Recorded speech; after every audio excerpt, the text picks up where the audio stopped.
ومنهم من لم نقصص عليه وما كان لرسول أن يأتي بآية إلا الرحيم. الحمد لله رب العالمين وبه نستعين على أمور الدنيا والدين والصلاة والسلام على أشرف الأنبياء والمرسلين. السلام عليكم ورحمة الله وبركاته. هذا تحية إن شاء الله تعالى. سيدي بلنتو إنو أهيد محاضرة لباد الشيخ مصطفى حاجي إسماعيل وإنو سوجيدية يامانت إنو بحيسا هدو الله إبن سبحانه وتعالى. ciwaanka muxaadaradana dadka waxaan malaynayaa inay ka wada dharagsan yihiin humuumul muslim. insha allahu tacaala ciwaanka bixi doona sidaasuu noqon doonaa. sheekhaan marka ku soo dhawaynaya hadduu alla idmo falyatafadal mashkuura.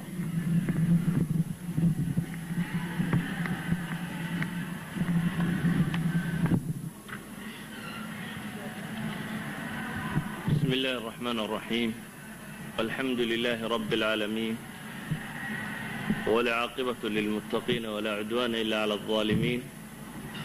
وأشهد أن لا إله إلا الله وحده لا شريك له وأشهد أن محمدا عبده ورسوله اللهم صل وسلم وبارك عليه وبعد.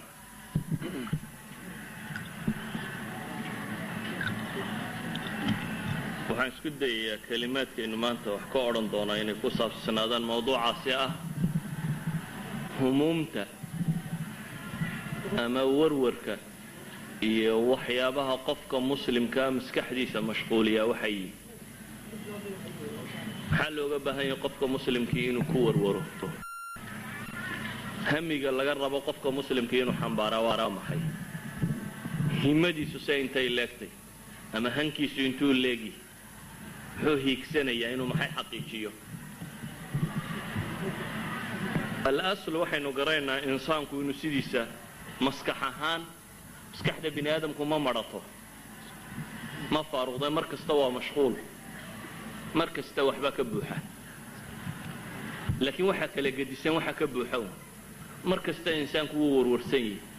laakiin waxa kala gedisan wuxuu ku warwarayo. mar kasta insaanku wuu fakeraya, laakiin waxa kala gedisan waxa uu ku fakerayo.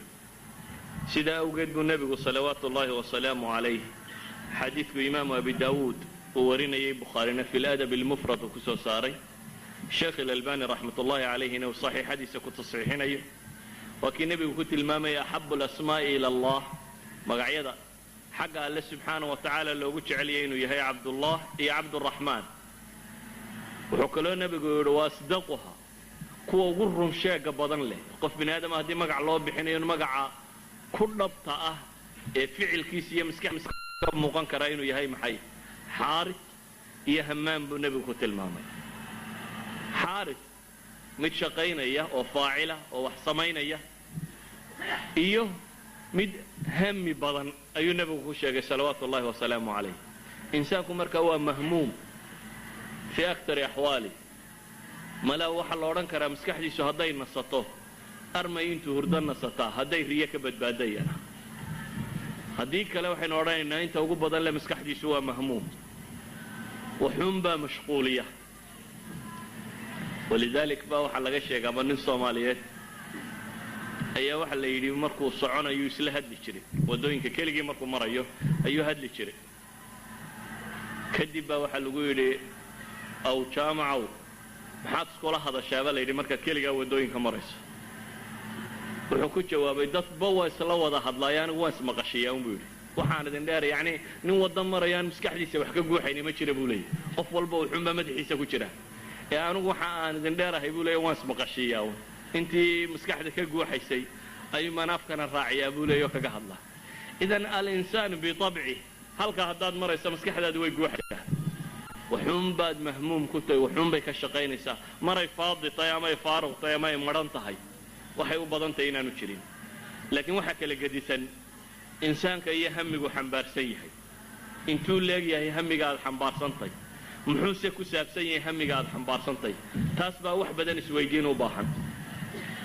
hamiga aad xambaarsan tahay waxaa dhici karta inuu arday yahay oo imtixaan la warwarayo. waxaa dhici karta inaad doob tahay oo guur la warwaraysid waxaa dhici karta inaad reer haysato 4 carruur iyo islaanta biilkoodii ka warwaraysid waxaa dhici karta inaad nabad la'dahayo baqa la warwaraysid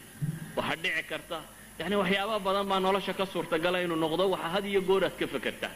waxa had iyo goor ku warwargeliya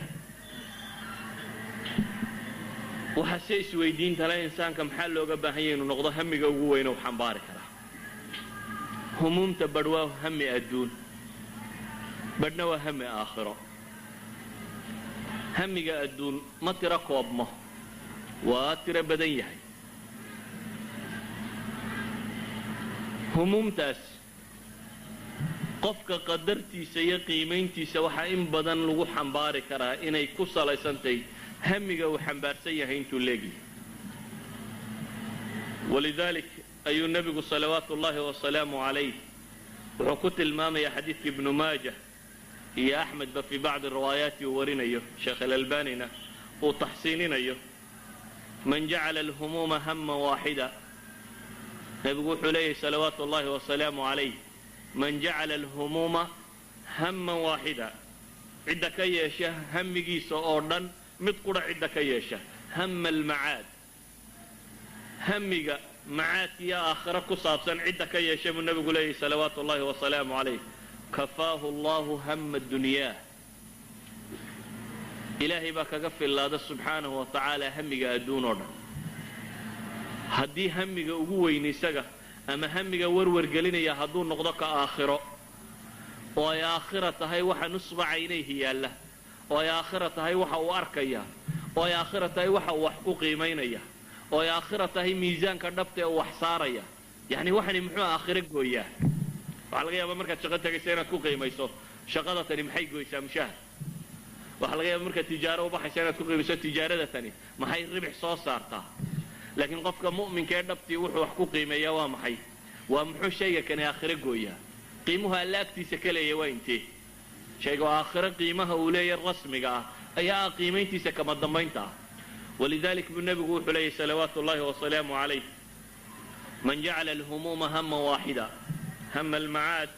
كفاه الله هم الدنيا ومن تشعبت به الهموم في أحوال الدنيا لم يبال الله في أي أوديتها هلك النبي يقول عليه صلوات الله وسلامه عليه ننك أي لا تربضت لا بلارته هموم تنادون laagaheeda tirada badan le kolba mid ku dhaca ilaahay uma aabayeelo wadooyinka halaageeda wadooyinka ay leedahay adduunku tuu ku halaagsamayo dan lagama galo yani dan lagama galo xadiiskan wuxuu nabigu tilmaamaya salawaatu ullaahi wa salaamu calayh hamiga ugu weyn ee laga rabo qofka muslimka inuu xambaara nooca uu yahay ama se inta uu leeyahay buu nabigu ku tilmaamaya qofka muslimka hamiga laga rabo inta uu leekan karo iyo qofka muslimka ee dhabta ahi waxa uu wax ku qiimeynayo noloshiisa oo dhameynaytay waxaan leenahay waxa jira marka wax loo yaqaano alham al-akbar insaanka noloshiisa oo dhan hal shay ba xadida baa la yiraahdaa waxa ka dambeeyo oo dhami taabic bay u yihiin مثلا culimada maanta wax baadhbaadhay culimada nafsiga lagu tilmaamo waxay yiraahdaan hamiga koowaad ba insaanka saytareeya همومته انت كلا باي دهدان اسغay furuuc noqota halga yaba inay misaal amthila basiita hadan siina fahmi kartaan مثلا همigaagu haduu yahay aakhiro ka soo qaad همigaagu haduu aakhiro yahay qiimeynta noloshaada waxa aad sameynayso dham isagay furuuc ka noqonayaan macnaheedu maaha hami aakhiro hada sideenaad guursanaynin macnaheedu maaha inaad wax baranaynin macnaheedu maaha inaad xoogsanaynin laakiin waxa weeyaan kuwan oo dhami waxay u yihiin iyaday furuuc yihiin oo say furuuc ugu noqonayaan مثلا همigaagu aakhiro guriga aad degaysaa hadduu hamigaagu adduun yahay waxaad ku xisaabin lahayd maxay bimaqaayisi dunya gurigu intuu ballaadh leeg yahay daaradiisu intay leegtahay imsa mashquulood baa ku yaala xageeba waxaad ku qiimeynaysaa markaad adduun ku xisaabtamayso ama aakhiro markaad ku xisaabtamayso وكجديسية مسائلك كو واحد كو حساب تمايسا انتو مساجد وجرا إلا واحد قف 5 صلوات laga rabo inuu masaajid yimaado maadaama 5 salaadood laga rabo inaad jamac la tukato waa inaad ku xisaabtantaa markaad deegaanka samaynayso halkaad degi lahayd kow masaajid intuu u jira second to that waxaad ku xisaabtamaysaa jaarkiisu waa sidee madada aakhiro ilaahay u dhowba mise waa dad fasaada waxaad ku xisaabtamaysaa carruurta iyo deegaankaasi tarbiyadoodu sayyi ilmahaygu haddaan la dhex dego muxuu soo baxaya noocuu ekaanaya waxaad ku xisaabtamaysaa yacni gurigaad degi lahayd wuxuu kuugu qiimaysan yahay ugu horeeya mawaasintii aakhire aad sidatay idan waxaa laga yaabaa inaad kala doorato laba guroo midna yaro cidhiidhiyo midna waasic iyo fiican iyo inaad ka fiican degi weydo sababtaad u degi weydayna inuu yahay maxay mawaasintii kale aakhire aad wax ku qiiminaysa baa kan kuu door bidan idan waxaan leenahay insaanku hal hami مثل همigaagu hadduu aakhiro yahay guurdoon baatay laakiin waxaad isweydiinaysaa gabadha aakhiro kuu kaalmaysaa waa tee gabadhu waxay isweydiinaysaa nin aakhiro kuu gargaari kara oo ariiqa aad ku socoto kuugu gargaari kara waa kee walidaalika uu nabigu salawaatu ullahi wasalaamu calayh fadfar bidaati diini taribat yadaak uu ku tilmaamayay ama ninka lagu tilmaamayay maxay caman tardawna diina wa khuluqah waxaan leenahay hamul akbar ayaa jira markaa nolosha هم الأكبر هدوء أدون كان نقضة شبطي ما أنت أصاد شبطة وحد كجران كرتا حديث كي ترمذي يا إمام النسائي بالسوسري في عمل اليوم والليلة نبي صلوات الله وسلامه عليه وكت المامي حديث كي معروف كها ولا تجعل الدنيا أكبر همنا ولا مبلغ علمنا نبي صلوات الله وسلامه عليه حديث كسوحة وتلمامي إنه كد عيساني يوم الدعاء سايكم ذهي وحديث كده رأي الله مقصد من خشيتك ما تحول به بيننا وبين معاصيك سوء بالأمي ولا تجعل الدنيا أكبر همنا إله أدونك هكذا بو نبي محمد ليه صلوات الله وسلامه عليه همك إيه كوهوين هكذا أدونك يون نقنن أكبر همنا ويا أكبر همك أما همك كوهويني وكان الله شاطرنا السيطرية إن الله شاطر أنت كلا من مركز أي فرع كطاي سادر هديد النبي صلوات الله وسلامه عليه كدعي سنية إنه هم يسر نغضة محي هم أدون إنه نغضة حديث كأنه صام الرأيك لنا وكنت المامي إنك همومتي سآخر سوقية إن أدونك همومتي دا الله ككافنية لكنك آخر همومتي دا إلا به أدونك همومتي سيسوقية إنه نوعك لا يساقنا صابحي وإلا أنا مركب waxaynu u baahanay inaynu nafta dib u xisaabino waa maxay sheegayna warwar galiya shayga marka suuqa maraysa aad ka warwartaa muxuu yahay markaad guriga tagtaa seexanaysa habeenkii waxa maskaxdaada ku bataa muxuu yahay riyooyinkaagu maxay u badan yihiin xataa riyadii saxaabadii nabiga waxaad ka dareemaysaa wixii u badnaan jiray masalan waxaynu aragnay xadiidka nabiga salawaatu ullahi wasalaamu calayh subaxii markay soo kacaan salaada subax dabadeed ayuu odhan jiray ma minkum ma yaa idinka mid ee ru'ya arkay buu nabigu odhan jiray saxaabada واريا إذا كم يدري أركي هداد أخرده ريوين كي نبي جو شيء كشرين صلوات الله وسلامه عليه واحد دريم سين أنت وقبضن الدعوة يدين تن يجهات كذا يباطن وقصص صنايع كأنما الرياضة ضايعين كاهي واحد كدريم كسهم جودو حتى آذان وكاني يعني حديث كآذان كشيء يمحو سحابي قالها واحد النبي صلوات الله وسلامه عليه مركو يريدكم حين ويادنا وطيل هذا ناقوس شيخنا أن كانوا ويادنا أن سيدا طيالو qolaba wuxuu tilmaamtay wala tidaadan bahal waa fufni caroog waa fufni wax sheega wixii la wada sheego dhan nabigu uu diiday salawaatu ullahi wa salaamu alayhi saxaabigi wuxuu tilmaamay inuu baxay isagoo mahmuuma oo ka warwarayay nabiga salawaatu ullahi wa salaamu alayhi qadiyadiisa sidii xal loogu heli lahaa dabeetana waa kii subaxii dhamayntu yimid xalayto mid yima ilaahi rasuulkiisiyo oo aadaankan buu ii sheegay allahu akbar hatta waxaan oran karnaa aadaankaynu hadda haynaa ومن هموم المسلمين dadkii diintan u warwarayay ee warwarku ka hayay ayaa ilaahay subxaanahu wa ta'ala futuuxaadka riyadooda ku siiyay ka mid noqotay inay noqdaan aadaan inay la yimaadaan waxay sheegaysaa taasi dadka kani waxa warwar galin jiray waxay ahaayeen shayga maskaxdooda ka guuxayay waxa waxa haddaynu yar milicsano ambiyada iyo humumta sideen horta hamigu qofku meel sar u gaarsiiya niyada saalixa iyo hamiga wanaagsan waxa kaaga filan xadiistii غزوة تبوك نبيكو مركو كسو نقضي صلوات الله وسلامه عليه حديثي صحيحة هيدا صارفتي او شيغي نبيكو إن بالمدينة قوما nabigu yidhi ina bilmadiinati madiine waxaa jooga buu nabigu yidhi aqwaaman maa qaطactum waadiyan walaa sirtum sayra ila wahuwa macakum qaaluu wahum bilmadiina madiine waxaa joogay buu nabigu leeyahy salawaatu ullahi wasalaamu calayhi duul aydan dooxa ka tallaabin oo aydan waadigoynin ilaa ayayna idinla socdeen mooyaane waxay dhahen ma iyagoo madiine joogay wuxuu nabigu u sheegay salawaatu ullahi wasalaamu calayh ha xabasahum alcudur riwaayaddii kalena xabasahum almarad ayay sheegaysa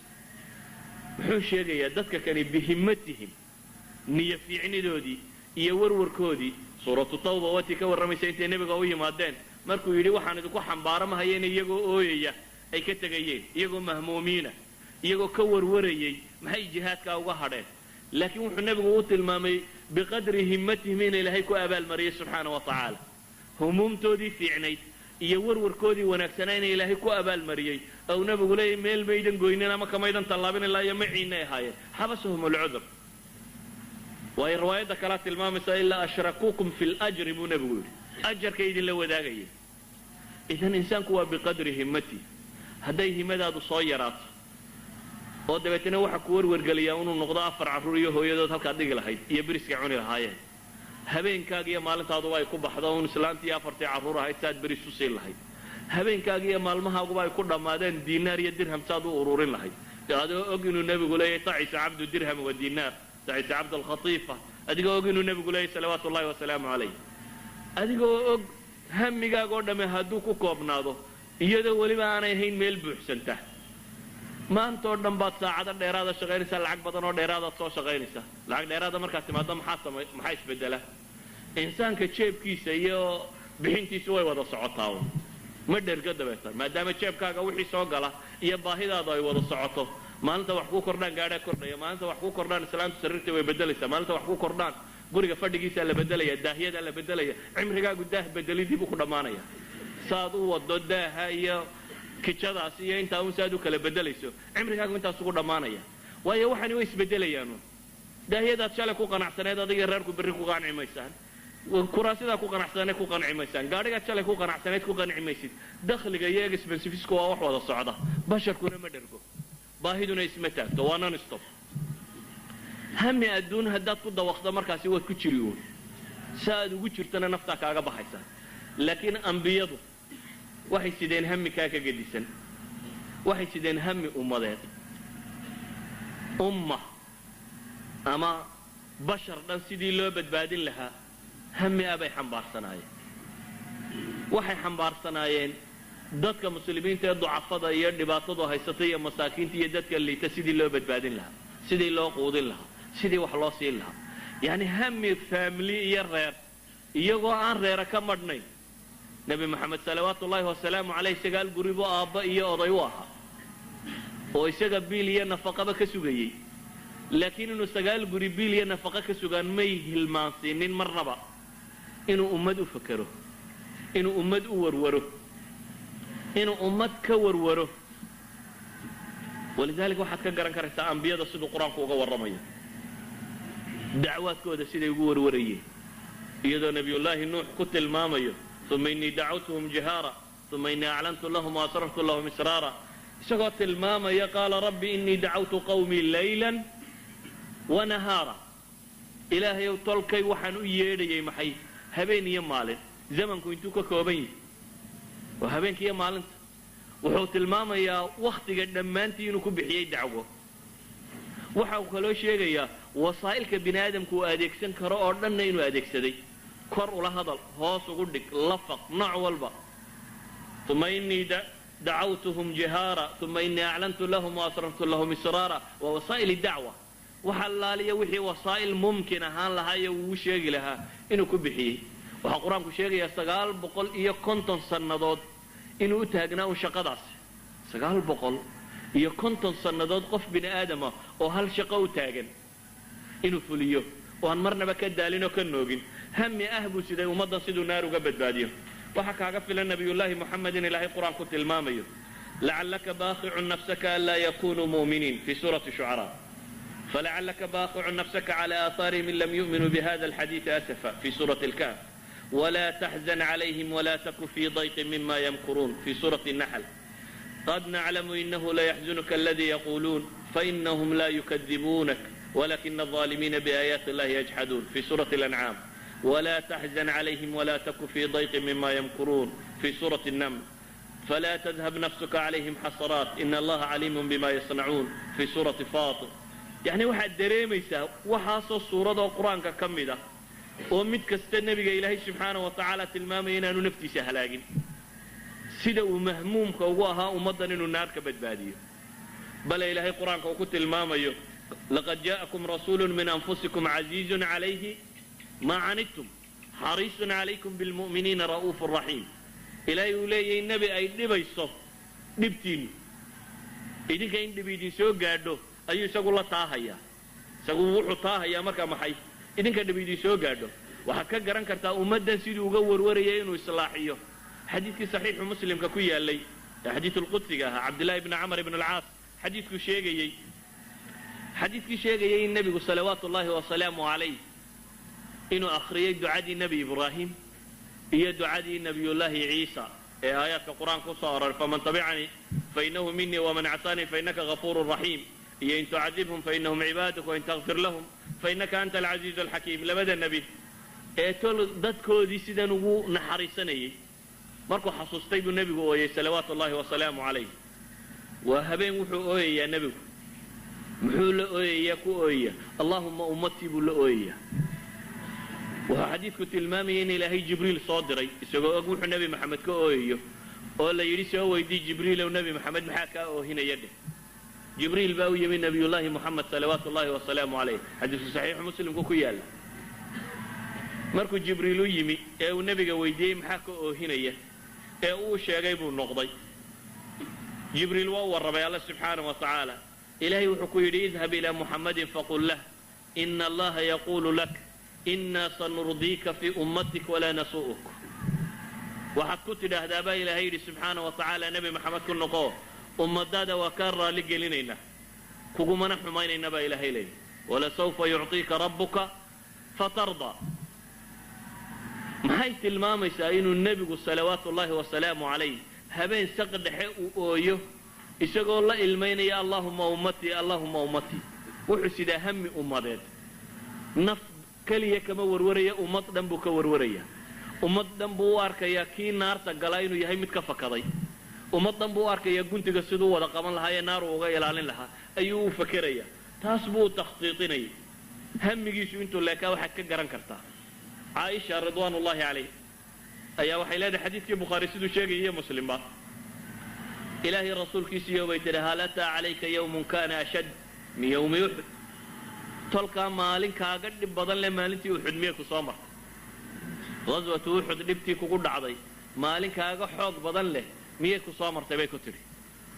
wuxuu nebigu yidhi salawaatu ullaahi wasalaamu calayh tolkaa waxaan kala kulmay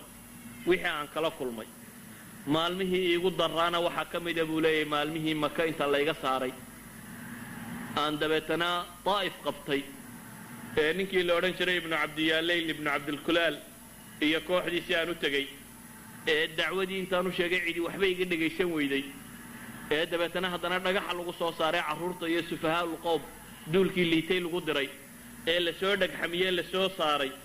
xadiidkaasi waxaa ka mida uu nebigu leeyahay fainطalaqtu wa ana mahmuumun calaa wajhi buu yidhi. waan dhaqaaqay buu nebigu yidhi salawaatu ullaahi wasalaamu calayh anigoo wada hamiya ayuun baan iska socday buu leeyahy. xagguu nebigu ku socday? muu garanayn meeluu ku socday. sidaa awgeed buu nebigu leeyahy falama astafiq ilaa wa ana biqarni tacaalib. maan miiraabin buu nebigu yidhi ilaa iyo markaan marayay mooyaane qarnu tacaalib. qarnu tacaalib waa xaggee? waa qarni lmanaazil. waa halkan laga soo xidho xajka. miiqaatyada miiqaad ka mida weeyaan meelaha xajka laga soo xidho. wuxuu saxaabigaas wuxuu nebigu salawaatu ullaahi wasalaamu calayh tilmaamayaa siduu uga warwarsana muxuu ka warwarayaa inay reer makana naar dooranayaan reer daa'ifna naar dooranayaan isna uu naar uga digayo ayuu ka warwarsan yihi. waan dhaqaaqay buu leeyahy anigoo aan waxba garanaynin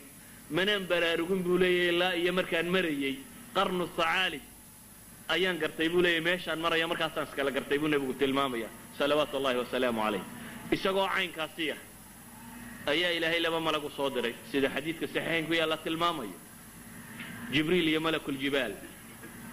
waxaa la yidhi jibriil baa wuxuu sheegay in malakuljibaal la socdo ilaahayna uu soo amray wuxuu nebi maxamed ku yidhaahdo salawaatu ullahi wasalaamu calayh yaal oo fuli malakuljibaal wuxuu yidhi akhshabeenka labada buurood ee maka hareeraha ka xiga haddaad tidhaahdo ku dabool waa ku daboolaya muxuu markana nebigu yidhi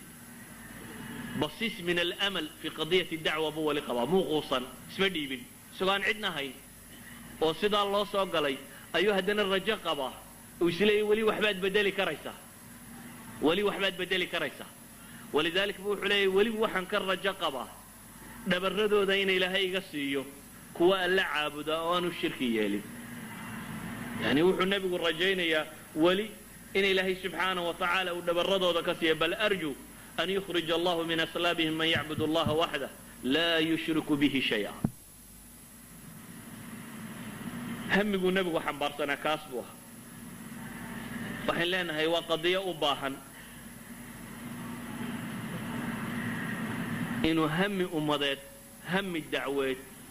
hami diineed uu qofka mu'minkii sido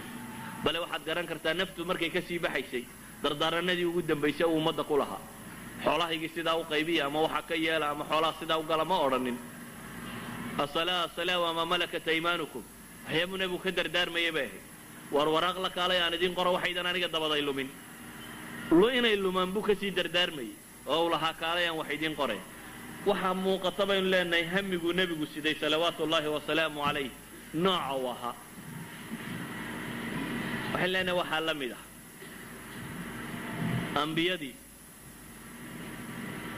ambiyadii dabadda joogta ambiyadii xabsiyada lagu riday qur-aanku wuxuu inooga warramayaa nebiyada ka mid oo xabsi la xabsiyey nebiga markii la xabsiyey maxbuuska maxaa ugu badanay caqligiisa ka soo noqnoqda soo yaa meesha kaa sii daaya un maaha laakiin nebiyullaahi yuusuf marnaba isagoo qadiyadda maxaabistu aaminsan tahay ee meesha si uga bixi lahaa isba farriintu soo diray ee ka mid ahayd haddana waxaad dareemaysaa humuumta uu xambaarsanaa waxa kow ka ahaa oo ahaa inuu dacwo jeediyo nimankii u yimi yidhi waa riyoonay riyada noo sharax muxuu ku yidhi yaa saaxibayi sajn aarbaabun mutafariquuna khayr am illaahu alwaaxid alqahaar am illaah alwaaxid alqahaar furso wuxuu helay in su'aal la weydiiyo uu su'aal ka jawaabi karaa imisaa qof su'aalku weydiiyo aad dabeeta diin u sheegto qof dantiisa kuugu yimo su'aalku weydiiyey yacni nebiyullaahi yuusuf wuxuu isku dayayaa bimujarad inuu helay jaanisa nimankan in war dhex mari karo inuu isna dantiisa guto oo ah inta aanu ka jawaabin wixii ay iyagu rabeen inuu hamigu xambaarsanaa uu u dhiibo horta markaasuu wuxuu ku bilaabay inuu yidhaahdo war maa ilaaha xaqa in la caabudaabaa roon mise rabbiyaal tiro badan iyo waxaan kale a caabudaysaan iyomaa roon dacwadiisii markuu dhiibtay kadib ayuu ama axadukumaa bilaabay inuu sharxo masaladii loogu yimi iyo labadii qadiyadood inuu u fasiro markaasuu u bilaabay waxaan leenahay hamigu siday baa ahaa inuu diintan dad gaadhsiiyo inuu aakhiro mujtamac badbaadin karo inuu dad wax u tari karayo insaanku waxaan leenahay waa biqadri himmati haddii insaanka hamigiisu uu soo gaabto oo marka horeba gomadaada wax ka durugsan aanad arki karaynin waxaad bedeli kartaana intan gomadaaduunbay ku sugantay hadduu qofku marka horeba hami weyn xambaarsan yahay markaasuu isku dayguna imanaya walidaalik ayaa waxaa aada u habboon inuu qofka mu'minkii in badan baadho naftiisa iyo waxa uu rabo inuu xambaaraa waxay tahy waxaa aada u habboon inuu qofku in badan eego insaanku waxa uu ku warwaro had iyo goor wuu gaadhaa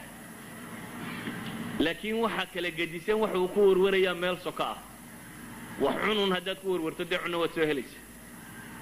shaqo uun soo hel haddaad ku warwarto shaqo waad soo helaysa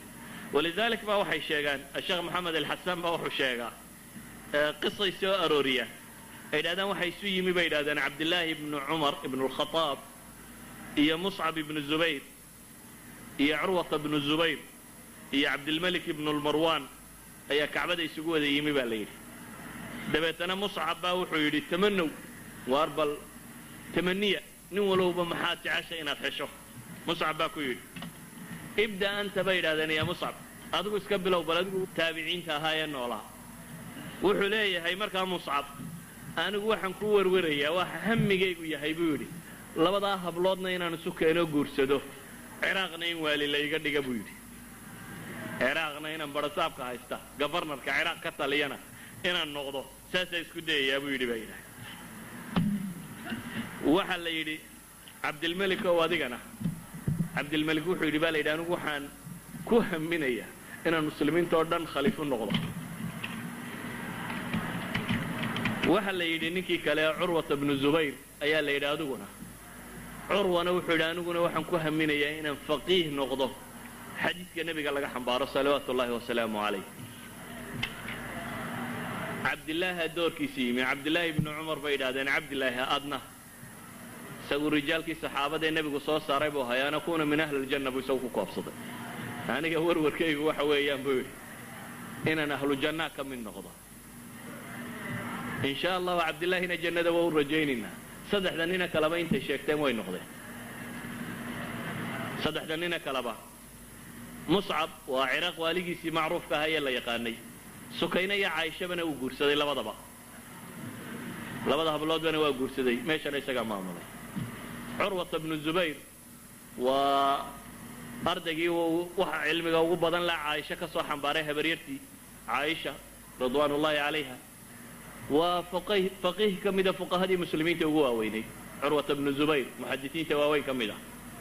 cabdilmelik ibnu marwaanna waa wada taqaaninda inuu isna ahaa maxay khaliifat lmuslimiin waxay dhahaen insaanku wuxuu ku hamiye ku warwaro wuu gaadhaa laakiin hadduu hamigaagu marka horeba meel kooban yahay halkaa dhaafi mayside ila marka horead soo qabsatay meel gaaban inaad ku warwarto waxay sheegaan saaxibu safwati safwa ayaa wuxuu soo arooriyey isna cumar baa la yidhi iyadoo saxaaba la joogto cumar wuxuu yidhi tamanow baa la yidhi waar bal warwara hadda nin walowba bal hami nin raggii ka mida baa wuxuu yidhi atamana low ana hada daari mamlu'a dahaba unfiqhu fii sabiili illahi caza wajal waxaan ku warwari lahaa buu yidhi daarta tan oo xoolo dahab intay noqoto aan ilaahay dartii u bixiyo cumar baa ku celiyo wuxuu yidhi baa la yidhi mar labaad tamanow nin kale u baxayo wuxuu yidhi atamana low annaha mamlu'a lu'lu'an wazubarjadan wajawharan unfiqhu fii sabiili illah nawciyaadkeedii buu sii tira badiyay markii hore dahab quru sheegtay haatanna in nawciyaad kale oo macaadinta qaaligiia inay buuxdo oo aan ilaahay dartii u bixiyo buu yidhi tamanow buu ka dayn waayey cumar markii dambe waxay ku yidhaaheen maa nadri maa naquulu ya amiira almu'miniin waxaanu dhahna garan mayno wuxuu ku yidhi anigu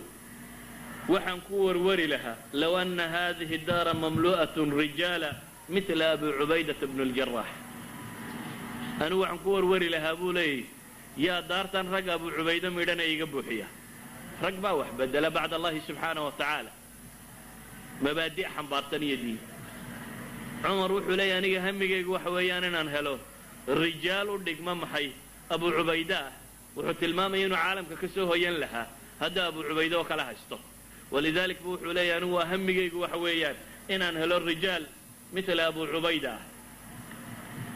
ikhwatii fi lcaqiida waxaan leenahay insaanku waa biqadri himmati walidalik waa bukhaari waa kii soo aroorinayayba inuu cumar laga wariyo inuu yidhaahdo inii la ujahisu jayshi wa ana fi salaa ciidankayga waxaan diyaarin jiray xataa anigoo salaada ku jira insaanku waa biqadri himmati waa inta uu ku warwarayaa inta ay leeg tahay haddii hamigaagu uu soo koobto oo uu noqdo hami adduun keliya waxba ma soo saaraysa cidda laakiin hamiga weyn sidaa waxbay soo saaraysaa ayi fannin min alfunuun haata maanta waxaynu in badan akhrinaa kitaab la yidhaahdo kitaab albukhaariy yaa akhriyay siiradii imaam albukhaariy imaam dahabi fi siyar alaclaam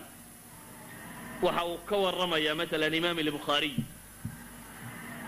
moxamed alwaraaq buu ka soo naqlinaya moxamed alwaraaq waa aqraantiisii waa bukhaari raggii ay wada socdeen ay wax wada dhigan jireen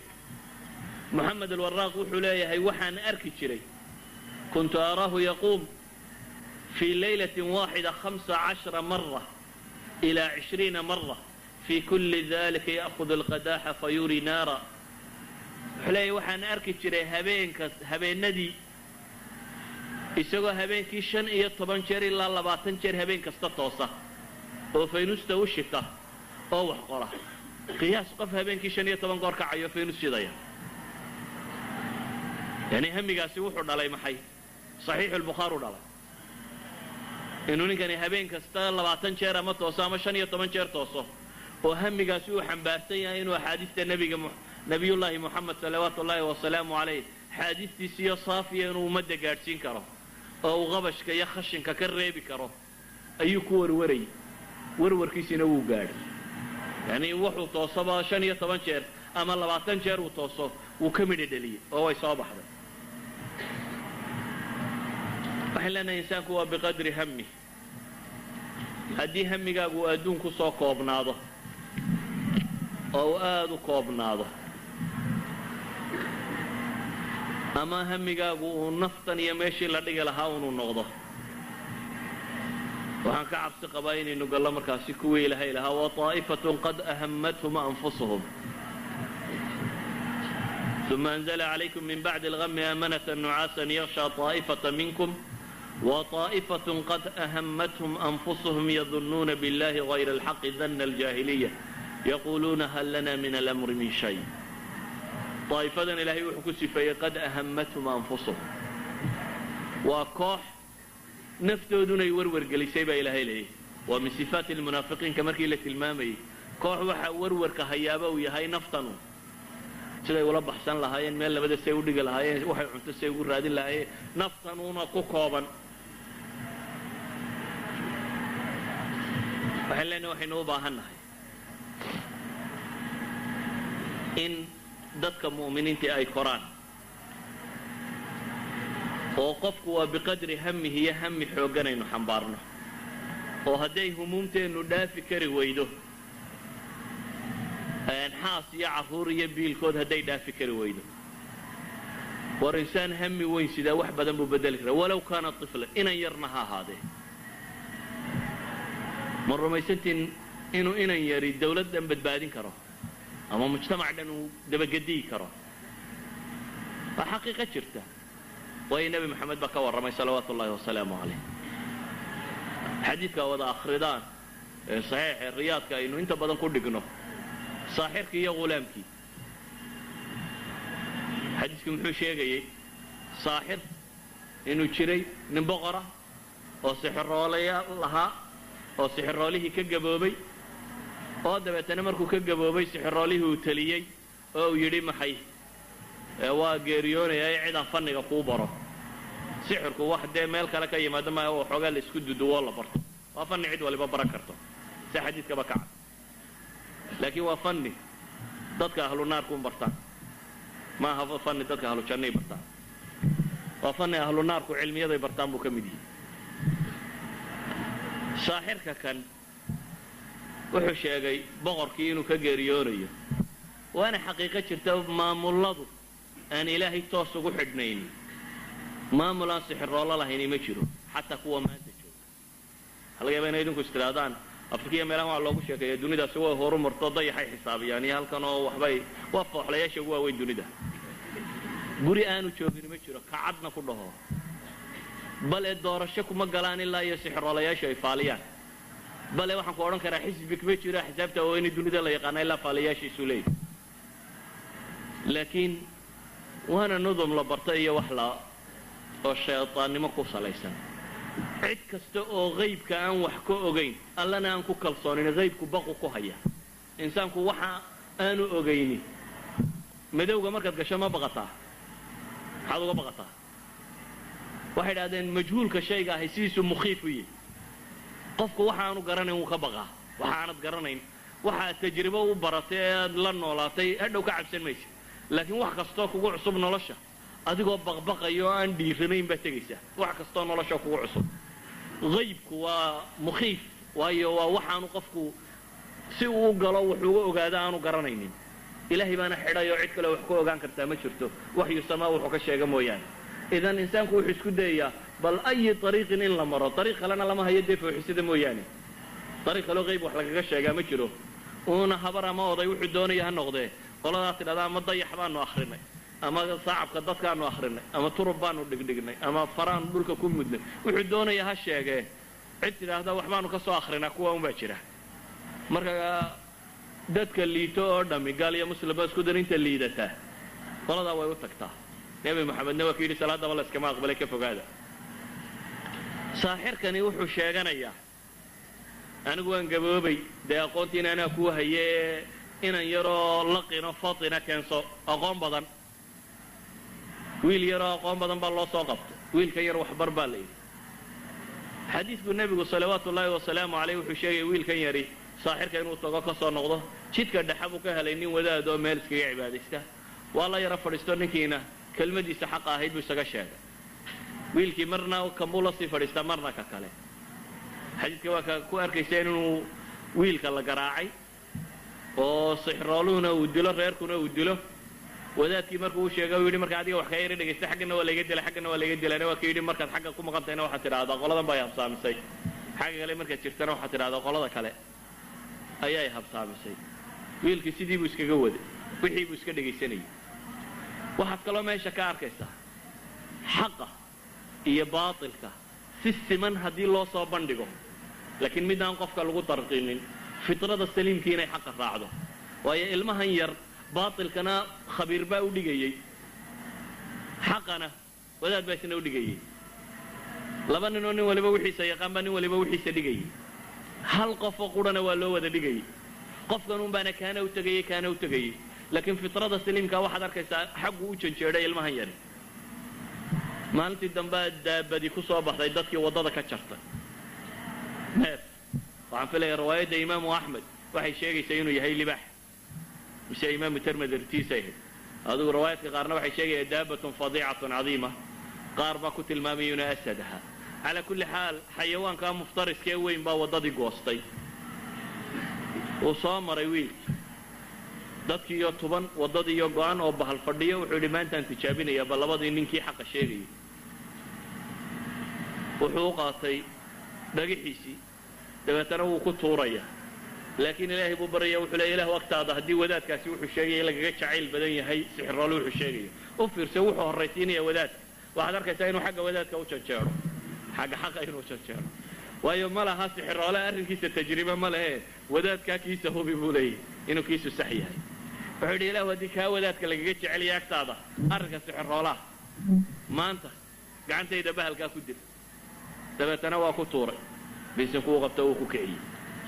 ilaahay waa ku dilay dadkii wiilkii yaraa waxaa la yidhi mid yaroo karaamo badan baaba meesha ka soo baxay oo waa la dabagalay wiilkii yaraa sheekhii wuu u sheego wuxuu yidhi caynkan baa dhacday saasaan sameeyey maanta waddadiiba intay xidhantay oo baalkaasi goostay sheekadiibuu u warramay wadaadkii wuxuu yidhi warniyow nin maanta laga bilaabo nin iga fadli badan baan kuu malaynaya inaad tahay laakiin dadka fiican waa la itixaamaa buu leeyahy waa la itixaamaaye marka lagu itixaamanayo aniguun haysoo sheegi buu ku yidhi wiilkii yaraa marka lagu itixaamo waa la isibtilaynayaa bacda alibtilaaga ay soo tilmaamay wiilkii sidii isagoo iskaga wada ayuu noqday qof mustajaabu dacwa ah dadka ilaahay u barya oo akmaha mid aan indhaba ku dhalan mid barasay ku dhacday ilaahay intuu u barya indhuhu u baxaan oo sidaasuu noqday maalintii dambe boqorkii nin la joogay indha beelay oo xaashiyada ka mid ah waxaa la yidhi wiil yar baa jiro dadku hadday u tagaan indhuhu ay biririx yidhaahdaan waxaa soo qaaday ninkii haadiyaadkii tirada badnaa wiilkiibuu u keenay wuxuu yidhi wiilo waxaan doonaya inaad caafimaad siiso wiilku wuxuu ku yidhi anigu dadka ma caafimaad siiyo ilaahay baa caafimaad siiya innaga malaaka in yar uun isku tuhmaa dee dadka inuu ku harogsadaa buu ugu horraysiin lahaa inuu wuxuu baadho karayo baadho laakiin wiilkani wuxuu leeyahay anugu cidna ma caafimaad siiyo ilaahay baa caafimaad siiya waa mida kale wuxuu isku dayayaa jaaniskan inuu isna ka faa'iidaysto hantidaada hayse buu leeyahay yacni qofka ahlu dacwo ahi dadka jeebkooda waxa ku jira uma muuqdee dadka quluubtooda u muuqata haddaad u fakerto un dadkan jeebkooda sidaad u baadhan lahayd fa anta taajir yacni farsamadaas waad ku fiicantay ila taajirku wuxuunbuu u fakeraya un dadka xoolaas uga urursan lahaa xaggiisa ay u qaban lahaayeen laakiin qofka ahlu dacwi wuxuu u fakeraa dadkan quluubtooda si u ururin lahaa saa dadkan qalbigooda u heli kari lahayd marka wuxuu yidhi hantidaadan oo dhan iska hayso adigaa ku ag taallo ee hal mida yeer ilaahay rumee anna ilaahay baan kuu baryaa indhaa kuu bixinaye tawxiidka wuu u saxayaa in ilaahay wax bixiyo wuu u sheegay wuxuu kaloo u sheegayaa maxay inuu ilaahay rumeeyo wuxuu kaloo u sheegayaa isna inuu ilaahay baryi doono subxaana wa tacaala tamar kale uu leeyahy inaanay jirin ee waxa uu haystaa inay tahay un baryo qura mujarad anna ilaahay baan baryayaa buu leeyahy subxaana wa tacala isaga indhaa kuu bixi ninkii ilaahay buu rumeeyey wiilkii yaraana alluu u baryey indhihii baa ilaahay u bixiyey dabeetana waa kii boqorka ku noqday boqorkii baa yidhi yaa indhaa kuu bixiyey rabbigay buu yidhi awalaka rabbun hayri buu yidhi oo ma midaan aniga ahaynoo kuu rabbiyaa jira dunida dee mar kasta rag baa rabbiya ka sheegta caalamku intii la soo joogay mar kasta qolunba ku qooqanay dabeetana wuxuu yidhi ma midaan aniga ahaynoo rabbiya baa jira adiga iyo anigaba rabbaynu wada leenahay buu ku yidhi waa kii ninkii la garaacay wuxuu sheegay wiilkii yaraa wiilkii baa la soo qabto waa la garaacay wuxuu sheegay maxay wadaadkii saddexdiiba waa la keenay wadaadka buu yidhi isaga god u qoda oo madaxa miishaar ka mariya wadaadkii god inta loo qodaa madaxa miishaar laga qoray diinta ma ka noqonaysaa may labaa loo kala riday qof bini aadamo inta halka laga miishaareeyey laba dhinac laga dhigay waa ka baxday wadaadkii ninkii boqorka ag joogay baa la yidhi aadna ma ka noqonaysaa may buu yidhi isna labaa loo kala riday wiilka yar weli lexejeclu ka qabaa waayo dee cilmigii sixirkana isagunbaa hayaa kan diintana isagaa haya kii sixir rooluhu dee uu ka tegeyna isagunbaa haya markaa ma jecla inuu markiiba dilo ee wuxuu rabaa bal sidii kale wax loo farsamayn karo ciidan buu ku daray wuxuu yidhi kaxeeya buurta dulgeeya waxaad tidhaahdaan waa masaafada da intaad ku jirto waa wakti lagu siiyey inaad sii fikirto bal inna inaad waxaan ka noqon kartid buurta intaad dulgeysaan ma ka noqonaysaa dhe mise waa kaa tuuraa buurtii baa la geeyey waxaa la yidhi ma ka noqonaysaa waxaanaad haysato mise waa kaa tuuraa waa kii ilaahay baryey yidhi allahuma kfaniihim ilaahu igaga filow sharkooda ilaahay baa kaga filaado buurtii intay gelgelanuma intay askar tahay daadato wiilkii yara hadda jaanis buu haystaa sow maaha jaanis baxsasho miyaanu haysanin wuu haystaa muxuu u baxsan waaye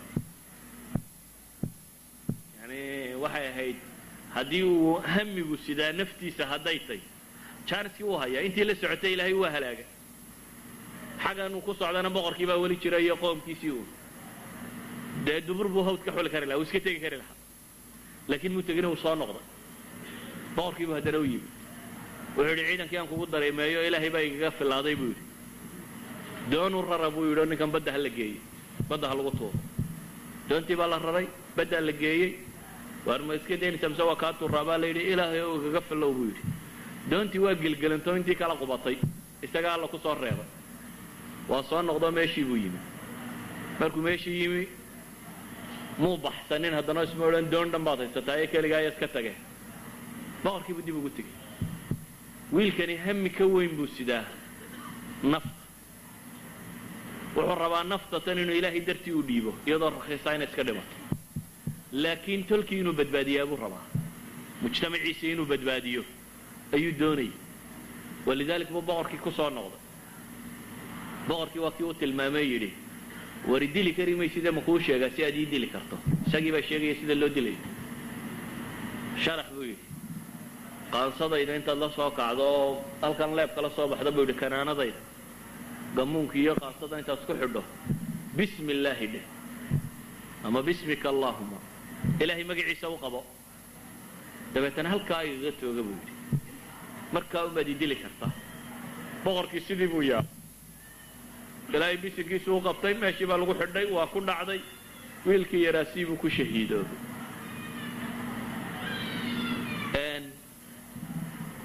waxaa ka dhacday markaa sa xadiidkaa ku wada barateen dadkii oo dhan baa islaamay boqorku muxuu ka cararayay wiilkan iyo wadaadkii hore iyo ninkiiba maxaa loo dilay inaanay rumaynin rabbi isaga kayrkiiya laakiin hadda farsamadii wiilku maxay keentay mujtamac dhami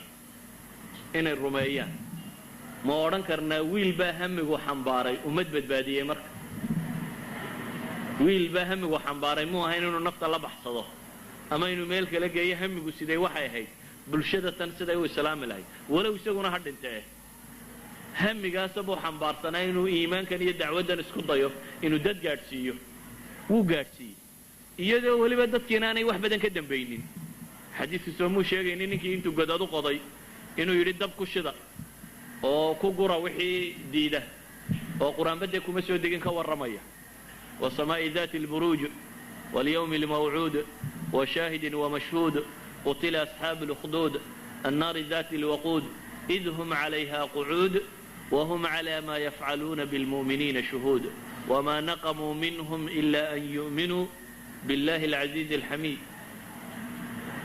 فهلنا ويل كان وحو حنبار سنة همي إنه أمض حرية إذا وحلنا مجتمع وحير هذا همي حنبار سنة مجتمعات كأنه وحا صغيري أبناء استحوى وحير هذا همي حنبار سنة ولو همي الدين تتن مجتمع وحنبار لها waxaan u malaynay malaa'inta bal islaamlama gaadhin haddii dadkani hami weyn u xambaarsanaan lahaa inuu ku wada xaqiiqo baa qasab maaha yani humumtaasi dhammaanteed inaad wada gaadhaa qasab maaha waayo qur'aan nabigu salawaatu ullaahi wasalaamu calayh wuxuu inoo sheegay aakhiro ambiya timi iyagoo aan waxba wadan ama midh wata ama laba wata ama saddex wata hamiganna xambaarsanaa laakiin ambiyadii ka dambaysaa ku guulaysatay noloshu waa taxane taariikhdu waa istaba taalla هلنا قفك مؤمن كهدو همي وين حنبارسين همي أمضات ما أنت هداد حنبارسين تقول مقدشة سادو بدبادسة صومالي سادو بدبادسة مسلم كعالم ككونه سادو بدبادسة بدبادين كرئيس إلهي بأنا أقول طلق لينو بشر وحبد باديو إلهي بأنا أقول طلق لي بشر كمؤمن كاهي إلهي طريقي سهدو قاطين بني آدم كوكو بدبادة إنه هي الكيسو يساقون أي ماضو laakiin dadka marka hamigoodu soo wada yaraaday ee wadaad iyo caalim iyo mid wax garanayaba afar caruur iyo islaan meel la dhigaba la waayay ee dadkoo dhamay luqmatul aish ka warwaray ijtamacoo dhamay luqmatul aish waagu markuu bariyo waxa laga yaabaa nin kastoo inaga mid inta shira uu galo ee uu bariis u gala iyo intuu ilaahay dartii u gala inay badantay markasta intuu bariiska u galo kaanama waqtiyadan dambaabad soodhanayso haddaad aragto shan nin oo abnaay saxwo oo meel ku wada hadlaya kollay shirkad bay samaynayaan baad soodhanaysa يعني همومتي كلا يراسي أي هموم التجارة ما يبقى بدن ولذلك هذا تقدر وده ملاف كسكوها هي بعد ثلاثة ملاون مسألة تجارية شرته إخواتي في العقيدة ضدكم مركو إنتن كينا أبناء السحوة أي سكة هم جوينا يوم حبي حقيقين شرين وحن حصوصتا في السبعينات ويشوغان رقي دعوة ودي شرينا iyadoo dhalinyaradu marka ay isu timaado lagu xisaabtamo toddobaadkan iyadoo la isweydiiyo shirka yar usbuuca la isugu yimaado war toddobaadkan hebel oo imsan bad masaajidka keenta la isweydiin jiray imsa salaad ku soo xidha imkana waxa laga yaabaa noloshaadaba inaad qof suuqa intaad ka keentay keenin mid masaajidka sii joogay inaad wuxuu kordhisay mooyaane mid masaajidka sii joogay oo daawalba inuu xaqa ka haystay inaad wuxuu sii kordhisay mooyaane inaad wali intaad qof suuqa ka soo qabatayba ilaahay khayr ka siiyay nimanka tabliiqa un baabani makaarka waxa qof intay suuqa ka soo qabtaan le warkaale jiko oo halkan ba khayr lagu hayaa ay ka dhageyso yani hamigii dadka yaraaday hadda kun qof baa laga yaabaa in meelahan imika inta fadhiday inta dhageysanaysaatay kun qof haday caawa ku dhaqaaqdo xamar waynu ku xisaabtanno hal sano imisa masaajid keeni karta shaqo kale aydan qaban hal sano imisa qof baa salaadu hagaajin kartaan iyo caqiidadiis in tawxiidkana u saxdo ilaahina uu ku xidhmo imisa qof aad samayn kartaa waxay noqon lahayd de usbuuci markaad nin raga ahayn midhunkeen waa 250 week sanad waa 250 usbuuc sanad kasta 250 baad keenaysaa kaad keentayna dee la week buu ka dambeeyaa isna 250 buu keenayaa kii ka dambeeyana la week buu ka dambeeyaa 50 buu keenayaa bal tirada isku dhufo waa imisa xamar inta joogta intiina ku filan hal sano in salaad ugu wada baro hal sano in masaajid wada galaan laakiin waa goorma waa goorteed hamiga sido waa goorta ay gubayso inaan arko qof muslimo salaad la waa goorta ay ku gubayso inaad aragto qof muslimo macsiyo ku jira waa goorta ay ku gubayso inaad aragto qof muslima oo diin la'aan u dhimanaya waa goorta ay ku gubayso inaad aragto adigoo ilaahay kitaabkiisa dhammaantii qaybsan iyo midaan faatixada la liita oo salaadu aanay ka asaxaynin aad aragto isagoo islaba tuko salaadiina ka asix weyday adna soddon baad xambaarsan tahay diintana mas'uuliyad baa kaa saaran iyo humuum baa inaga saaran waxaan leenahay haddii aynu ku talagalno inaynu dunidan waajahno waa waajihi karaynaa haddaynu ku talagalno hamiga diintana inaynu xambaarno waa xambaari karnaa haddaynu ku talagalno inaynu dhaqaalo samayno waa samayn karaynaa haddaynu ku talagalno inaynu dawlad dhisno waa dhisi karnaa laakiin waxa weeyaan hamigaynu sidnaa intuu yahay hamiga haddaad siddo waad wadi kartaa waanad samayn kartaa bashar baa tay insaanoo ilaahay abuurtay xaqana u tilmaamay caqlina leh waxa dunida lagu leeyahay rag baa dayax tegay iyo nin baa dhulka galo badda hoostiisa wax ka soo saaray waa bashar kula mid ah mucjisaad meeshan ma jiraan yani dadka ducafada loo waxyoodaa rag baa horumar wax la yidhaha ma jiro waa rag baa tashaday wax la yidhahdaa jira waad horumari kartaa waxaad doontaad ka samayn kartaa misaal basiita aan idinsiiyo abnaa'i saxwa nin ka mid oo muslim oo injineeraan kula kulmay sweden waddannadan reer galbeedka waddan ka mid ah waa nin tajribeeyey waxyaabaha kan waxaa afkiisa iga tilmaamo uu leeyahy oo aan wigeeyey weershabkiisa aan soo arkay ma jirta buu leeyahy warshad caalamka ku taalla maanta wax soo saarta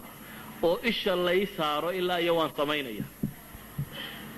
laakiin waxaa la leeyahay buu leeyahay ummaddii rabtay waxa kan laabkiisaan tegay iyagoo yaalla kuwa isagu gacantiisa ku sameeyey waa inaan soomaaliyadna markaasu wuxuu igu yidhi mustafaw gaala meel ma jirtee cid iska rawday weydu igu yidhi warshadaha horu maray iyo kanbaa horu maray hal wiil baa samayn karaa yani maxaan tilmaamayaa waxaan tilmaamayaa dad ambition laan jirin dad doonisa laan jirin dad wax doonaya oo raba waxaan inay gaadhaan waxaan inuu hiigsado qofka raba waxaan inuu gaadhaa wuu gaadhayaa ha dheeraato ha dhowaato waktigu intuu doonaya ha qaato waad gaadhaysaa waxaad u guntato ee aad ilaahayna u tala saarato rumaysantayna alle subxaana wa tacaala ilaahayna ku hoojin maayo ilahay isagaa ballan qaada inaanu qofka mu'minkaa hoojin wax ma hoojiya alle subxaana wa tacaala haddii hamigaagu uu dhab yahay ariiqaad maraysaana uu ariiq taacada alle ku sugan tahay uu yahay wuu xaqiiqoobaya hamigaas laakiin waxaa la leeyahay mujtamacii hamiga kan xambaari lahaa ikhwatii fi lcaqiida inaan hadalka idinku badiyo ma rabo laakiin waxa aan rabaa inaan idin tusiyo war xooggeenii baa layna tusin waayey ilaahay qur-aanka muxuu leeya ya ayuha aladiina aamanuu ittaquu allah waltandur nafsun ma qadamat ligadin wattaquu allaha ina allaha khabiirun bima tacmaluun ولا تكونوا كالذين نسوا الله فأنساهم أنفسهم هالنقرنين بقى إلهي كالذين نسوا الله كويا الله إلا بي فأنساهم أنفسهم إلهي نفتو ديل عالم الإسلام ما أنت عيدك مرة قبلنا دوني وي سهرك بالو ويا إنك وحال إذا عدنا شيرية صما هو تربضة تريالك باكسي بعيسا ما أنت أنا مثلا فوكسك وجودا بأيام رايكم كواي قرية gaar ahaan taliskoodu qoray gaar ahaan xisbiga maanta maamula uu qoray gaar ahaan kuwii madaxnimada isu soo sharaxay uu qoray maalan shantii nin madaxnimada ku bereetamayay xisbiga maraykanka ee republicanka shantii nin madaxnimada ku bereetamayay waxaa ka mid ah wariyihii caanka ahaan jiray la yidhahdo maxay Mark Buchanan waa nin 2 jeer isu soo sharaxay madaxweynenimada maraykanka 3 madaxweynena la taliyo ahaan jiray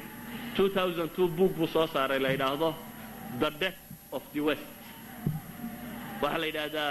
geeridii ninka cad ayaa buugga la yidhaahdaa waa raa'idu lqawmi laa yakdib sahanku been ma sheego reer miyigu haddaad sahan dirataan intuu kuu soo noqdo miyuu ku odhanaya meel lama degaa intuu soo maro roobbaa yaala kaalaya taga araa'idu laa yakdib sahanku been ma sheego waa nin tolkii u sahan tegoo wax tilmaamaya oo le mustaqbalba inooma soo socdo waxa uu ka fikerayaana waxa weeyaan haweenteenni ma rabto inay wax dhasho dhasheennina wuu sii yaraanayaa 2 kasta oo ninka cadi buu yidhi meelaha qaarkood 1.2 labadii bedeli lahaa xataa ma samaynayaan buu leeyahy waa zero growth population maaha ee waxa weeyaan almost waa death buu leeyahy chapterska buugga haddaad akhrido waad ka naxaysaa masalan waxaa ka mid a cinwaan la yidhahdo maxay xayawaanada sii dabar go-ayuu cinwaan ka dhigay waa ninka cad buu ku leeyahay xayawaanada u baahan dunida in la ilaaliyo si dabar go-ayuu ka warramaya waa waytimaanka wuxuu ka warramayaa yacni qadaayaad aad u waxaan uga jeedaa dunida cid aan mushkiladi haysani ma jirto laakiin caalam alislaami rag isagaa haysta taariikhaha yacni ixsaa'iyaadyada ugu dambeeyey waxay tilmaamayaan 2 bilyan inay cagacagaynayaan inkastoo been loo sheego la yidhahdo bilyan iyo 3 iyo meelahaasaati 2 bilyan inay cagacagaynayaan iyagoo intaa cagacagaynaya oo dhulka ugu ballaadhan leh dunida degan oo ay yidhahdaan ataaqa shamsiya cadceedda dhulka ugu badan waa enerjiga ugu wanaagsan cadceed iyo dunida la haysto waxa dunida quudiya rag 3 bilood wax beerta soo yurub lama yidhahdo duniday kaalmaynaysaa ee waxbaa la beero oo la siinaya 3 bilood baa wax la beeraa adna 12 bilood baad wax beeran kartaa iyo haddana waa lagu quudiyaa bal u fiirso nin 3 bilood wax beerta ayaa wuxuu wax siinayaa nin 12 bilood baa wax beeran kara hamigay sidaan ba kala gedisan caalamulislaami dhulka ugu fiicana wax ka baxaana cadceed labuu haystaa bale ilaahay wuxuu dhigay daaqadii dunida enerjigii dunida oo dhan inta caalamulislaami hoos yaal buu yaallaa shidaalka inta khaliij ku jirta mooyaane inta kalena intuu raashiya ka kacay hoos taalla shanta dawladooda yarna uu ka kacay caalamka waxa bitrool yaallaba muslimka gunti cagihiisa hoos yaalla waxa macaadin taalla inta ugu badan iyaga cagahooday ku jirtaa wax ka maqani ma jiro ilaa iyo maxay caqligaa laga degay toodiina way ka tageen tu kalena ma haystaan waxay leenahay haddaynu humuum xambaarno alumma alislaamiya siday maanta tay way iska beddelaysa hami haddii la xambaaraa uma baahni hami kale oo dhaqaale iyo baab kale waxaan u baahnay in ilaahay kitaabkiisaasun qudho la qaato in ilaahay diintiisaasi dadka muslimiinta qof wal oo kastoo muslimna inuu isku dayo kitaabkan in mas-uuliyadi ka saaranta kitaabkan qur'aanka ah iyo sunnada nebiga salawaatu ullaahi wasalaamu calayhi in mas-uuliyadi ka saarantay kelmaddaan idinkaga tegaya waxa weeyaan waar hamigan xambaara dunida waa beddeli karaysaan dunida idinkaa usaatida u ah laakiin ustaad aan ogaynba ka warran haddii maanta aad halkaa marto oad quraarad yar hesho maxay kuula tahay quraarada intay leegta oo waxaan qiimo lahayn soo maaha haddii kuwan wax baadhbaadho intaad mid u geyso caynkaa idhaah ku idhaahdo al diamond baad sidataa quraarada xaggaad dhigaysaa kristalkii yaraa ee aad hadda eris lahayd waxa weeyaan waa quraarad hadday ku idhaahaan waa diamond oo intaasoo milyan oo dollar bay ayay sidataa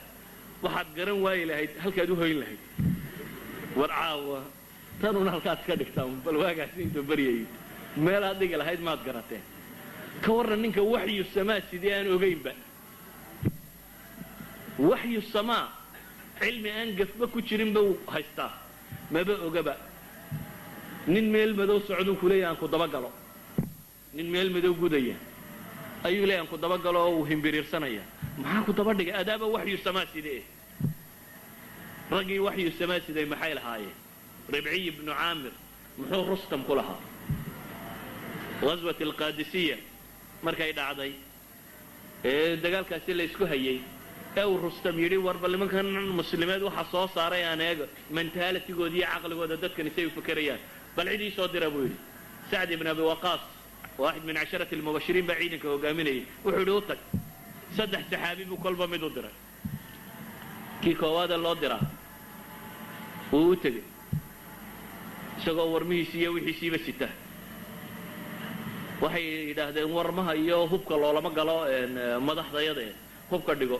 madaxdiinu iyadaa i yeedhatay buu haddaydan dooni oo iska noqonaya hubkaygaanu iska dhigi maaye waa la yidhi soo qaado maayo isagii baa loo tegey ninkii caynkaasuu sheegayaa baa la yidhi anigu haddaan maca hubkayga laysii dayna way iska tegaya soo daaya buu yidhi maca hubkiisa faras yaroo gaaban buu wataa la yidhi uu iska soo qadiifada iyo de ninkan wuxuu rabaa inuu muujiyo dawladnimadiisu intay leegtay bannaano dhan buu qadiifada dhigtay sariirtii boqortooyadana wuu saaran yihi qadiifadihii buu iskala soo barkin yaroo halkan la dhigo waran ayuu ku xidhay baa la yidhi faraskiisii isagoo warankiisa iskala tukubayuu u gala wuxuu weydiiyey maxaa idin soo saaray waddankii yacni haddii idinka keentay gaajo iyo xoolo iyo waxaan anaa idin siinaya yacni xoola buu leeyahay carrigiinni ku noqda wuxuu yidhi ilaahay baa na soo saaray allahu ibtacasana ilaahay baa na soo saaray muxuu sheegtay ilaahay baa na soo saaro wuxuu noo soo saaray buu leeyahay inaannu ka saarno dadku dadka ay addoonsadaan oo ilaahay dadka addoommo uga wada dhigno waxaanu u soo baxnay buu leeyahay dadka inaannu ka saarno dunida cidhiidhigeeda oo aanu ballaceeda geyno bal labada nin hadda u kala fiirsiyo adduun waxay kala haystaan ninna faras yaroo gaaban buu ka wataa iyo 2 warar ninna carri buu gogoladay laakiin ninkan faraska yar fuushan baa wuxuu leeyahay dunida cidhiidhigeeda kaa saaraya oo waxaan ku geynayaa maxay ilaa sicatiha waxaan kaloo soo baxay buu leeyahay inaan idinka saarno diimaha haysataan dulmigooda oo aanu idin saarna cadliga islaamka iyo cadl yani waa nin ustaad isku kalsoon waa professor u arkaya inuu yahay rasuul ilaahay rasuulkiisii xaggiisa laga soo diray oo umamka xil ka saaran yahay oo raba ummadahan habeenka gudaya inuu habeennimada ka saaro maadaama uu boos ka rumaysay inuu taagay wuxuu arkaa dadkan inay masaakiin yihiin waayo waxaa ka maqan hadyiga ilaahay adna adigoo hadyiga ilaahay sidaad soo aragtaa inaad tahay maxay qof u baahan mujtamaca caalamiga iyo maxay yidhaahdeen maanta yani tacaabirta cusub la sheego world community-ga maxaa la sheegaa mujtamaca dunida hana soo gaadho iyo mujtamaca dunida waxaan qabanaya iyo ay mujtamac duni ahlu kufri baad u yeedhaysaa adigoo islaam sida adoo islaam sidaad waxba qabsan kari lahaadoo cid kale daba socota kelmadda waxaan ku soo koobaya ikhwatii fi lcaqiida anuu idin melihi war cid baa idiin maqan iyo xoolaa idinka maqan xoola idinkama maqna hub idinkama maqna waxba idinkama maqna wartalaa idinka maqan iyo raganimo waxaa idinka maqan hami waxaa idinka maqan qalbigiinna kan inaad dib u xisaabisaan oo aad garataan waxaana xambaarsantiin inuu yahay waxyigii ilaahay ugu talagalay in dunidan lagu hagaajiyo waxyigii dunidan oo dhan loogu talagalaa sidaanay wax bixiya idinkaa wax laydinka sugayahay cid waxaa ka sugina ninka la sugaya waa adiga laakiin haddii adigii lagu sugaya adna aad cid kale sii sugto markaasay ummaddu jabto dunidu waxay dulmiga gashay ee faraacinadu u hoggaamisay waxa loo waayay ciddii hoggaamin lahayd ahlu xaq ahayd waxaan kelmadda ku soo koobaya markaasi ilaahay ha laga cabsado oo ilaahay ha la xasuusto isagana ha la tala saarto wallahu aclam billahi tawfiiq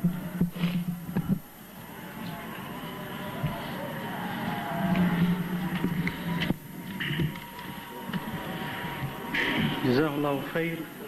خير الجزاء شيخ مصطفى إلهي سبحانه وتعالى كعب المريو محاضرة قيم كهيد نوسو جديي السلاد وبدنيهن قيبة بدن وكم إذا موافق سنة موضوعة وحن واحد بدن ركيزين كوا موضوع وافق سنة هدو إلهي ما وقت جنا ويريه لكن إنتنا السلاد وقلين كهر وحن شيءنا إن شاء الله تعالى شيخ محاضرة يقول دونا جمعها هدو الله يدمو وحيكد عيسى أفريكان فيلج bay ka dhacaysaa cinwaankeeduna wuxuu noqon doonaa biidn illaahi tacaala alcadaala yuu noqon doonaa cinwaankeeduna hadduu alla idmo subxaana wa tacaala kadib su-aasha koobaad waxay noo noqonaysaa hadduu alla idmo sheekh humuumtayadu waa runtii dhinacyo badan marka laga fiiriyo way iska badan tahay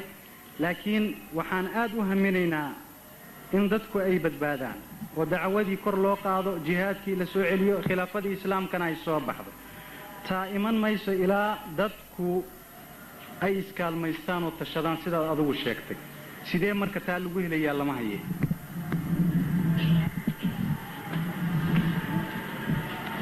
بسم الله الرحمن الرحيم أصلك waxa weeyaan haddii la helo dad ahlu tawxiid waxa ka dambeeyo dhan waa la helaya haddii dad xambaarsan diintan oo u xambaaraya siday u xambaari jireen kuwii nebi moxamed salawaatu ullaahi wasalaamu calayh kala kulmay yani mas-uuliyad diimeed waxay dareemi jireen markay laa ilaaha illa allah muxamedun rasuulullah yidhaahdaa ragaan maalin wax ka badan nebiga la joogin ayaa qabaa'il dhan keenay hal maalina intuu nebigu wax u sheegay ka tegey ayaa qabaa'il dhan keenay waxaan ku talinaya waxa weeyaan waxba ha degdegin cimrigaagan yare koobanna waxbaa ku xisaabtame laakiin wax qabad ku xisaabtan adigu haddii aad habeenkaaga iyo maalintaada sidii alla ugu talagalay u bixiso ma fogaanayaan wax fogay ma jiraan haddii aad rabto in wax dhashaan waa laba faaktarun bay ku xidhan waxay ku xidhan tahay waxaad bixinaysaa siduu sax u yahay iyo juhdiga aad gelinaysaa inta uu yahay haddii juhdiguna uu bato wuxuuna uu saxnimadiisii yahay waxa kaloo dhan waa la gaadhaya haddii laakiin aad laba cashana intaad waddo afarta dambana aad tidhaa dee wadna waxba ka soo bixi waaye ama shan casho intaad waddo aad tidhaa dadkani waa iska dhagaadagiina aniga iyo 10 kalaa dadkaba la kacayno madaxa ku qaadayna labada midna kuu socon mayso waxaana kuu sheegaya ummaddani waa muslimiin laakiin waxay leeyihiin wax si dhaba wax ugu sheega kelmadeennu weli waxay ku koobantay intay cilmiga hore u lahayd waa kaase intaan la hadlayo wuxuun baan u malaynaya intuu kutubta akhri jirtay inay tahay intayna hor fadhidaa weli bulshadii xamar joogtay may gaadhin kelmadeennu inaan dadkii muslimka aan la rabnay wax kelmadeenni weli may gaadhin taan anigu leeyahay taa idinku leediinba intii wax loo akhriyi jiruun bay gaadhaysaa kelmaddu maalintay dadkaa gaadho maalintaasaad rag haysataa maalintaasaad xoog haysataa gaal iyo cid walba maanta waad ka dhici kartaa laakiin intaa faraa lagugu tirinayo ee cidda ku tirinaysaana ay tahay tolkaa weliba cid ma haysati idan waxaan idin leeyahay war dadkan waa dhawiya dadka gaadha wallahu aclam جزاه الله خير su-aasha taa noo xigta hadduu ilaahay idmo waxay noqonaysaa marka la yidhaha wax badan waxa la qabto oo dadka muslimiinta ah isku tashadeen oo waxa qabteen waxaa la soo dedejiyaa quus waxaa la tilmaamaa wax badan inaan lahayn dhaqaale wax badan inaan lahayn rag kawaadiroo hawsha qabta wax badan waxaa la tilmaamaa inuu cilmigu yar yahay taa marka ma jirta oo ma ka mid tahay caqabaadka hortaagan muslimiintu inay isku tashadaan oo horay u socdaan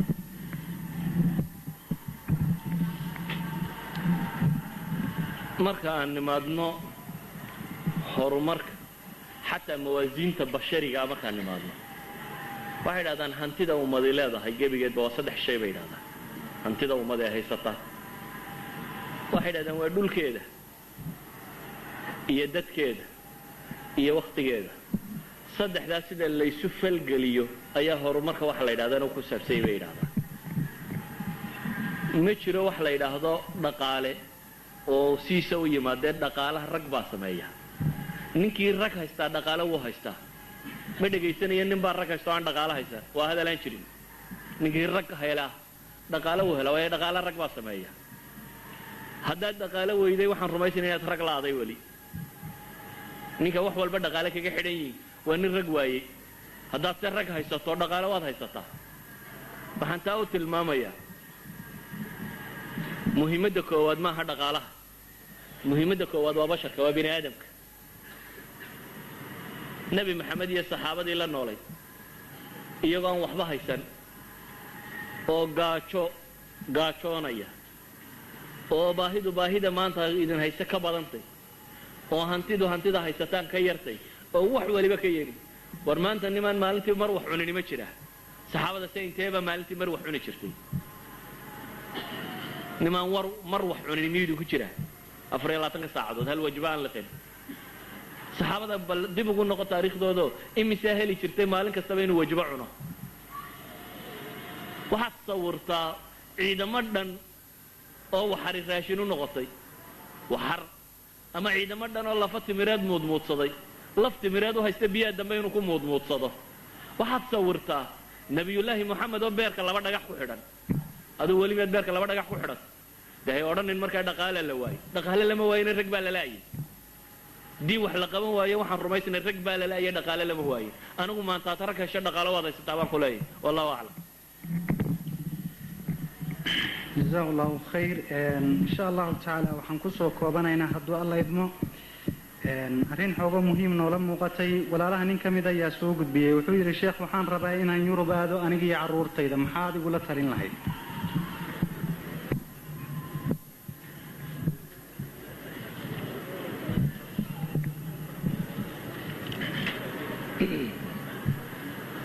kula talin maayo war baan se ku siinaya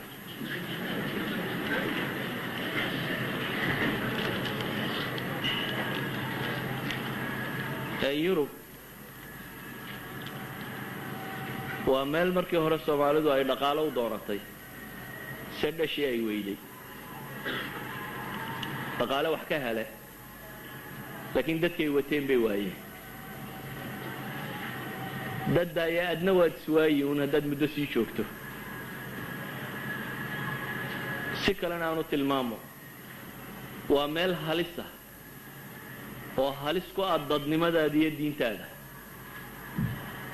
maxaanu leeyahay halis ah waxaad u tegi doontaa ummad